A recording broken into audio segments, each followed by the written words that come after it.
Support for the Capital Connection comes from New York State United Teachers, working to support students, educators, and public schools as the center of their communities with the Public Schools Unite Us initiative. And United University Professions, representing 37,000 academic and professional employees at SUNY campuses and teaching hospitals across New York State. Frederick E. Cole, President, uupinfo.org.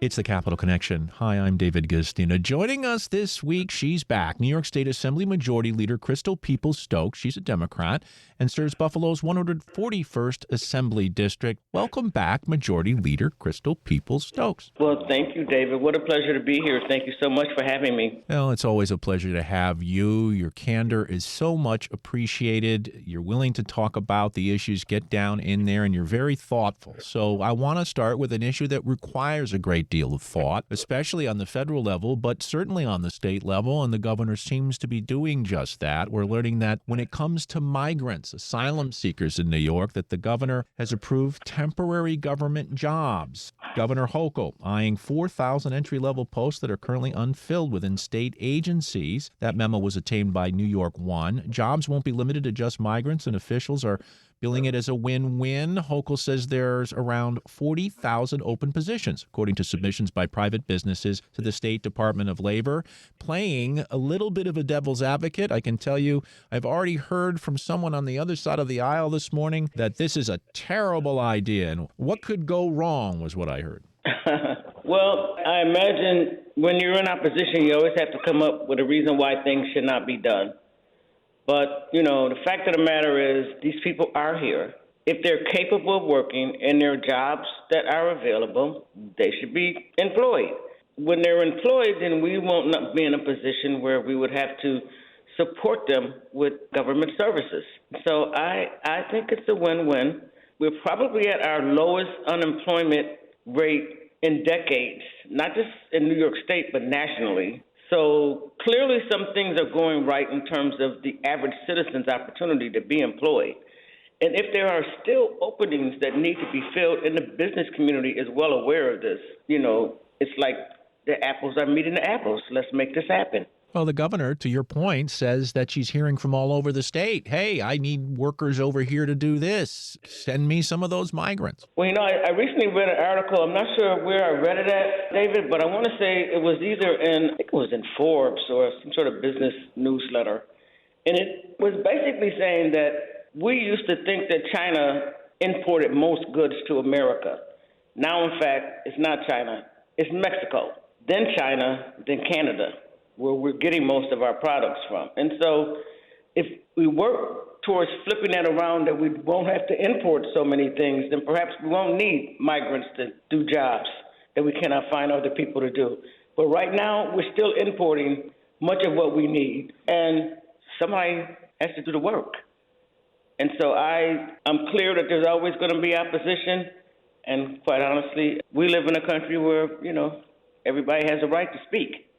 So, yeah, and no matter what the governor does on the state level, the federal government has to deal with this problem directly, don't they? Well, you know what? We've been waiting for the federal government to deal with immigration problems for, 30 years, 40 years? And they haven't. So at some point, states are going to have to move to protect themselves and to protect their taxpayers. And I see this as a move on the governor's part to try and do that. What about the use of the rainy day fund? She's proposed $2.4 billion in support of the strain here with migrants, especially New York City. I talked to the state comptroller, Tom DiNapoli, a fellow Democrat. While he understood it was an emergency, he did question and wanted to see an emergency defined more specifically. So he didn't seem to necessarily like the idea that you use the rainy day fund for that. But what do you make of that? Well, you know what? Rainy day funds are like your savings account. And I don't think you should be using that frivolously for anything. I think you should be trying to hold on to that because you never know when you need it. That's the reason why you have it. And I'm not so sure if this is the best use for that. I do understand, what you're trying to do, and particularly as it relates to helping New York City, who in many ways I think they need to rethink how they accept people. It's a known fact out in the world, if you come to New York, they'll just take care of you. Well, that cannot be a known fact forever. because it's not going to be sustainable. How long are rainy day, resources going to last? If we use them for people coming here simply because they know they'll take care of you, as opposed to coming because there's some real dire issue in the country where they are, or they're suffering, really bad issues with crime and all sorts of things that make them need to go somewhere to be safe. I don't think those are the only people that are coming now. People are coming to New York because it's a well-known fact that you can come and it will take care of you. That's not a good message to have out there. It's not sustainable. And so while I see that she is using rainy day funds, I personally would rather not see that happen. I'd rather see them stay where they are because we never know when we need them. As a matter of fact, we've had of recent, I want to say at least $4 billion climate issues that we've had to deal with as a state. And so you don't know what's going to happen. So I'm concerned about using rainy day resources. Well, you brought up climate, State Assembly Majority Leader Crystal Peoples-Stokes. So let me just go there for a second, because I recently spoke with the minority leader in the State Assembly, Will Barclay. And every time I bring up climate change, he goes on a sort of sideline conversation about how New York can't do enough to reduce emissions, and so we shouldn't be doing anything. There are other states. And then I finally said, wait. We've got buildings collapsing on the Amtrak tracks. We've got flooding like we've never seen before. We're going to need levees to balance the water down in New York City as sea level rises. Can't the Democrats and Republicans agree, no matter what you call it, that we need to deal with the infrastructure? I mean, in the end, it's hard hats on the ground, isn't it? It certainly is hard hats on the ground. That means people are working and protecting us. With all due respect to my colleague, I understand what he's saying, because climate change is not just a New York State issue. It's a national issue. In fact, it's a world issue.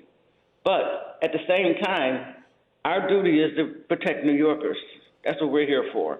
So we have to figure out ways that we can do that. And I think some of those ways have already been proposed. I actually would, at some point, like to see the Superfund-like bill that's out there for fossil fuel industry to help us pay for some of this stuff. They're the ones that are, raking in profits through their businesses, and they should be willing to help us take care of our people once their product negatively impacts the climate in a way that puts people in danger. Yeah, and in many ways, like General Electric and the PCB and dredging the Hudson River issue, shouldn't many of these companies be forced to clean up their mess as well? They absolutely should be. We all do remember the federal Superfund. That's how we got funds to clean up a lot of the past issues, and I think we have to look towards that direction for the future as well. Now let's deal with an issue that has had a stigma for many, many, many, many years, and that is slowly dissipating, I think. And you see that directly addressed in the governor's budget proposal. The issue is mental health. There is a lot of folks suffering mental health problems, and I just saw a survey of young people that says the majority are disillusioned, partly because of all the problems in the world, including climate change. We've had a pandemic that's impacted everyone, including young people, schools. We have gun violence in our cities. We have all sorts of issues. And we need to properly deal with a legitimate issue, people's mental health. We do need to deal with that. So I am totally with the governor on adding additional resources for that, not just in the not-for-profit community, but directly in our schools. There is no question that people are living with a lot of trauma. And when you live with trauma, you eventually it's going to impact the way your thought process and the quality of your life. And so if we don't help people get fixed, more people are going to get hurt. Hurt people hurt other people. And there's a lot of reasons why they're hurt. You just named them all off. But we still have to fix it, because we've got to live in a society where people are not worried whether they get on a subway, somebody's going to push them, or whether they go to the corner store, somebody's going to try to hurt them or take something from them. And very often, people who are doing these things are not necessarily criminals, but they're literally out of their mind. They have mental problems. That something is telling them to do something that's not right. And that can be fixed. Much like a broken leg can be fixed, a broken spirit can be fixed too. But it is going to call for some real severe care. And care is going to call for resources. And so I'm glad that the governor understands that, and I'm hoping that throughout our legislative negotiation process that we will maintain some level of keeping that in place. By the way, I know my colleagues, and I know the vast majority of us feel really strongly about taking care of mental health issues. Yeah, there are just so many factors out there. Consider alcoholism and its impact on families, domestic violence. We have people who are suffering from schizophrenia and other mental problems, and all of that needs to be assessed. And especially in the schools, we need to help children if they're suffering. We do need to help. We need to help everybody if they're suffering. But if we don't start with our children, then we're not creating good citizens who are able to contribute to our communities as adults. And so we do have to do that. And again, I think the governor has made a good call on adding mental health dollars to the public school system. What do you make, Majority Leader Peoples-Stokes, of the governor's decision to end hold harmless in her budget proposal? This is where it was automatic. Every school district would get more money the next year. She's identified the fact that, some school districts are doing much better than others. We know, for example, at the base of all this is that the way you raise the money for the schools is through the property tax, which, is completely unequal when you consider communities with lower income and less home ownership. You can see why there's inequity in the schools, but it seems like if we're reading the tea leaves, this could be one of the big fights. Hold harmless. Yeah, that's going to be a bit of a challenge, David. I'm glad you both recognized that and brought it up. And it's going to be something to watch because, people may, particularly when they're in conversation with you, say, yes, I support equity.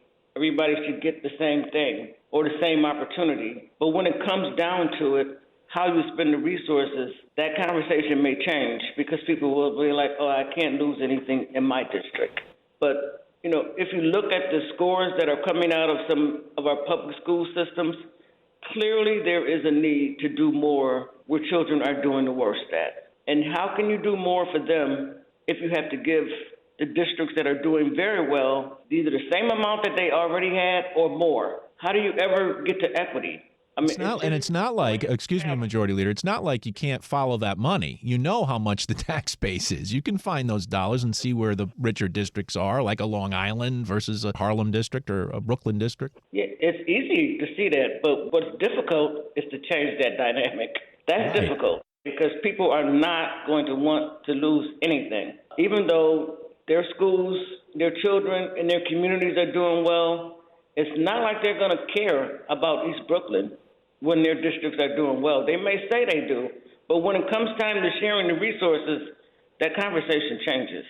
Honestly, I don't know how to fix that. I do think we have to keep talking about it because if we really want to get an opportunity where we spend less tax dollars investing in people's lives as adults and or children, we have to invest in it early in education to make sure that we're raising, through our public education system, the most qualified person to be a contributing citizen.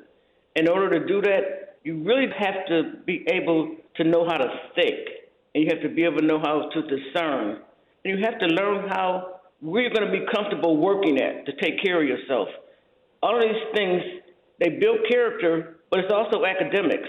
And if we're not getting it in our public school systems now, then we are going to, on the other end, pay for it as adults because people are not going to be able to live on their own. You're going to see more homelessness. You're going to see people who cannot keep a job. You're going to see people who have challenges in their relationships and challenges in their everyday life in the community because we haven't prepared them to go out and be responsible, contributing adults. And, I know it's easy enough to say it's all the parents' responsibility, but it's not all the parents' responsibility. It's society's responsibility. And if we do it right, we won't have a problem with putting the most resources where they need to be now, because in the long run, it'll cost us less money as taxpayers. And that's it, isn't it? I find in life there's two ways to think, long-term and short-term. And when you think short-term, that's usually for your own personal benefit versus long-term, for example, what you're saying, for societal benefit. Exactly right. We're supposed to all be in this together. We are all in this together.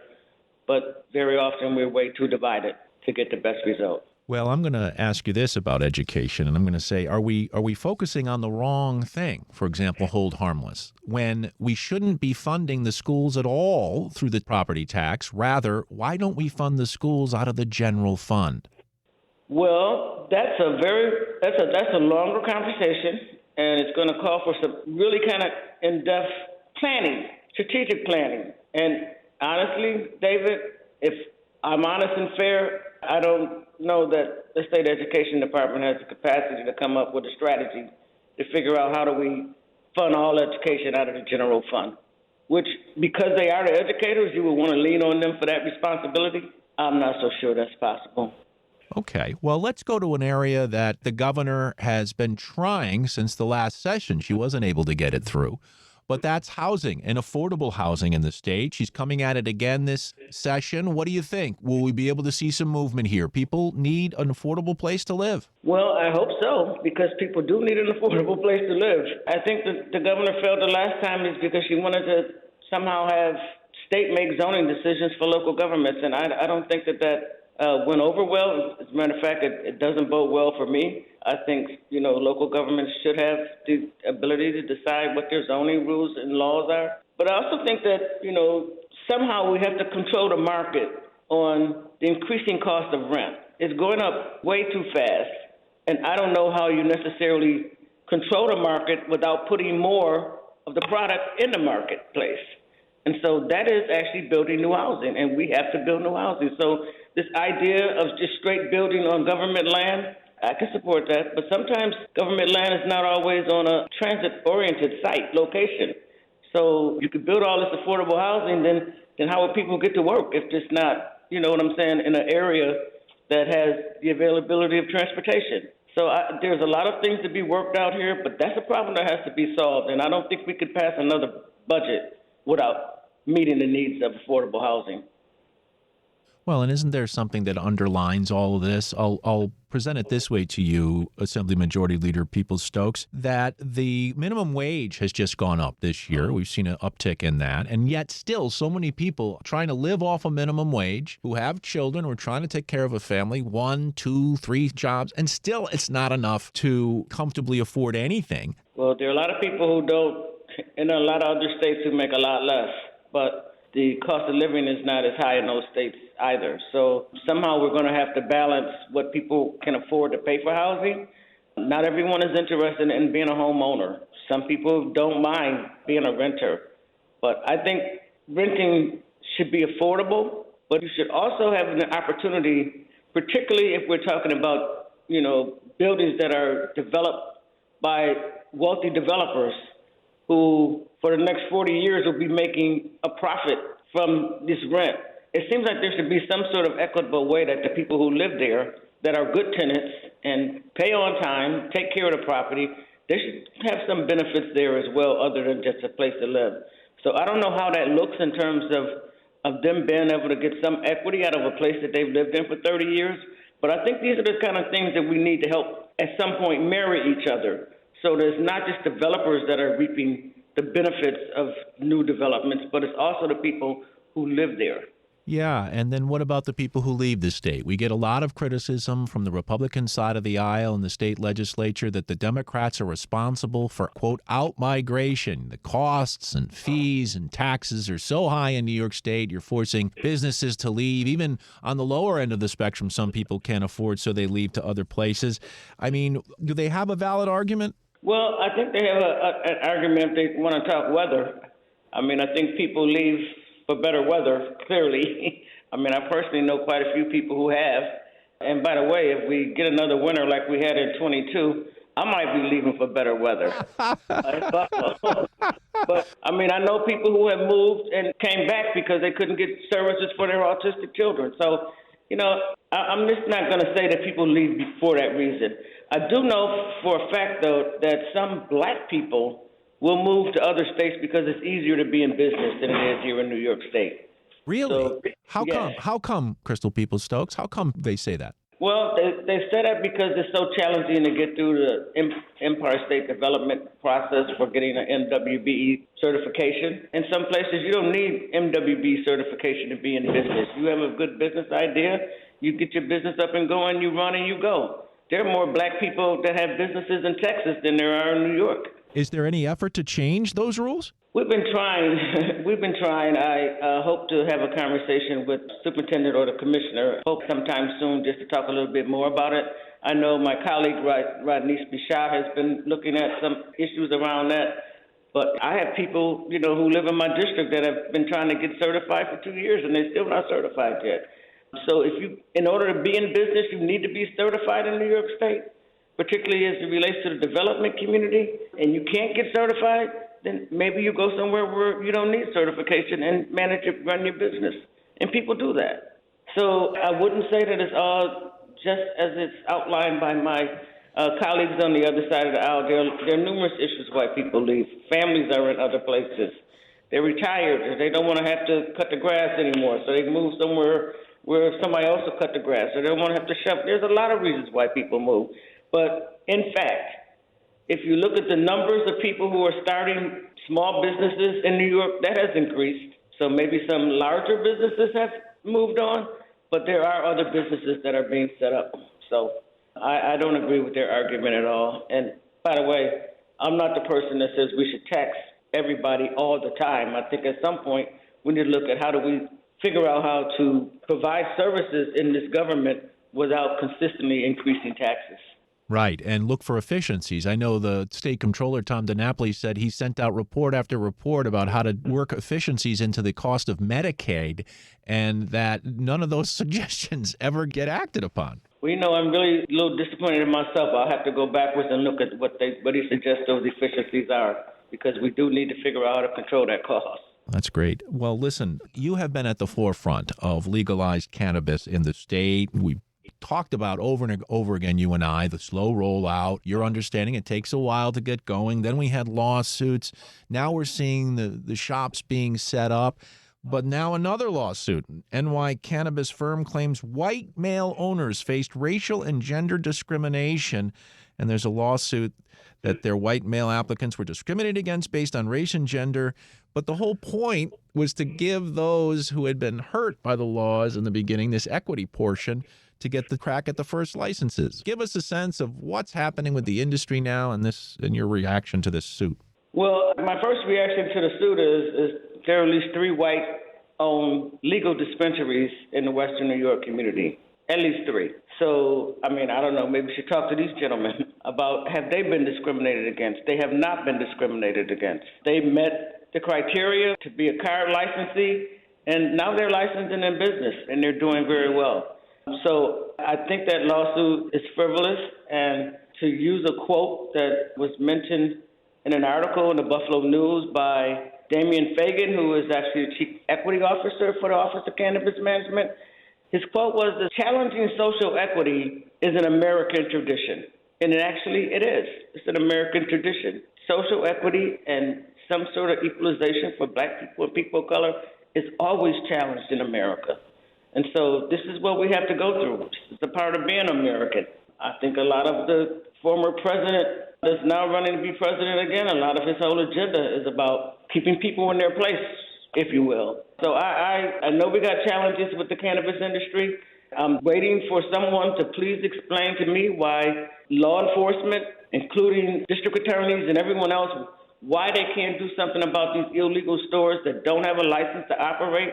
Why can't they help in shutting them down? I still, quite frankly, don't understand that. I think some of it has to do with they need to find a way to be able to criminalize people. Well, I would say that people who own 14 and 15 stores in New York City, and sometimes more, they're criminals. They're literally stealing tax dollars from the state of New York, as well as stealing money from our ability to put 40% of the resources that are gained into investing in these communities that have been devastated by the war on drugs. And so they're setting us backwards with illegal stores. And we're never going to move forward with the legal business until we get more stores open and shut down the illegal ones. And so I am in communication, my staff and I, on a regular basis with the governor as well as with our own PC people to figure out how do we do that? How do we shut down these illegal stores when you can shut one day and the next day it'll open up 2 blocks down the street? Yeah. And the kind of money that they're making, $10,000 in fines is nothing to them when you're making $5 million a week. So we got to figure out a better way to get them shut down, and we're working on that. Well, I just want to end with this, and that is we continue to see hate ratcheting up. The latest is a result of the Hamas-Israel war, but you are no stranger. We had a Buffalo mass shooting. We know about the history of this country and its treatment of African Americans. And I just saw this. I don't know if you saw this. The Jackie Robinson statue was stolen in Wichita, Kansas, was broken off its moorings. They found the statue burned in a trash bin. Now, we don't know the motive of it, but it just makes me think of why can't we all just get along? Well, there's a perfect example for someone who needs mental health counseling because something is wrong with a person who will take down a statue and burn it. I mean, there's something wrong with them mentally to do something like that. So you said it was in Kansas. I don't know how they're dealing with people with mental health issues, but I do know a lot of hate is about mental health. If people knew better, they would do better. And clearly, a lot of people don't know better. And a lot of people are spending a lot of time convincing them that they shouldn't know better, that there is something wrong with black people or there is something wrong with brown people. And there isn't. And no one's taking your job. There's plenty of jobs out there. If you want one, go get one. You can't say anybody's taking jobs from you if you haven't gone to apply for it. We'll have to leave it there. Our guest has been New York State Assembly Majority Leader Crystal Peoples-Stokes. It's always a pleasure to speak with you. I hope you will continue to come on the program, and can't thank you enough for joining us. It will be my pleasure. Anytime. Thank you so much for having me.